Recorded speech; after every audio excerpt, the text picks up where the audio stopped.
When you repeat something, like standing in an election, it can make you quite reflective.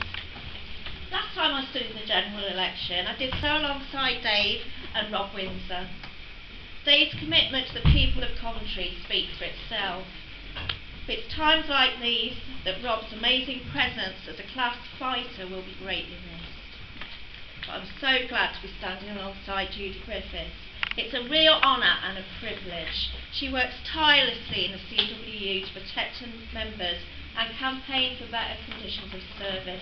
A real solid trade unionist and a woman to aspire to. So thank you. Thank you, Judy. At the last launch meeting for the general election in 2010, I talked about a young child that came into school that day and they'd arrived in slippers. While he was proudly showing off his slippers to his class, his grandmother and carer was in the head's office because she'd no money for food, yet a loan for new shoes, and that's why he'd been coming to school in his slippers. This was an event that took place occasionally for them. Now it's an event that happens often. In September, at the start of the new school year, many children came back to school in the same uniform that they wore in July. It was a little bit more snuggly, it was a little bit more threadbare. Many of these children were not eating as well without their school meal, and strangely were really pleased to be back. In 2010, you would have predicted that there'd be approximately 60,000 people in Coventry living under the breadline, and 18,000 people would have used the city food banks last year. 18,000. The Child Poverty Act came into force in 2010, with targets for defeating child poverty by 2020. Under the condemned government, the following has happened. 1 in 4 children didn't get a holiday away from home at all. 1 in 5 children lived in a home that was cold or damp.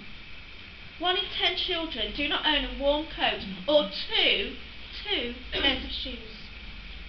1 in 20 households cannot afford to feed their children.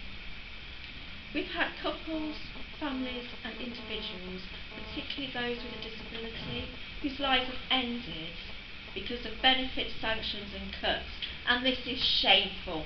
This is one of the richest countries in the world. Well, what about Labour? They introduced the Child Poverty Act. Can we look to that?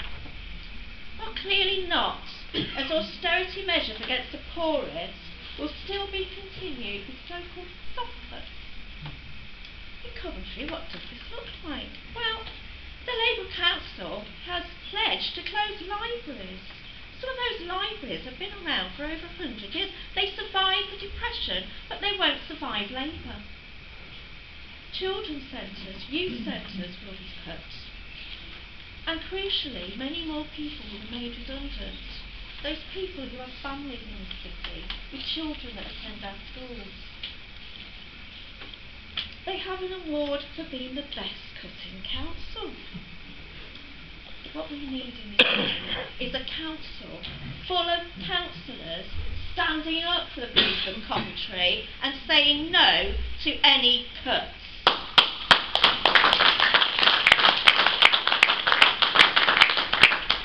We need MPs that will only take a worker's wage. We need MPs who aim is to end austerity for the poor and bonuses for the rich, that won't demand £39 for a breakfast or demand cash for questions. If there was a real job for workers in Coventry, a £10 an hour minimum wage and an end to 0 hours contract, we would have no children going hungry. Join us and support our campaign. I think there's even a signing up sheet over there to get involved, because that's what we need to do. And obviously, crucially, vote for us too. Thank you.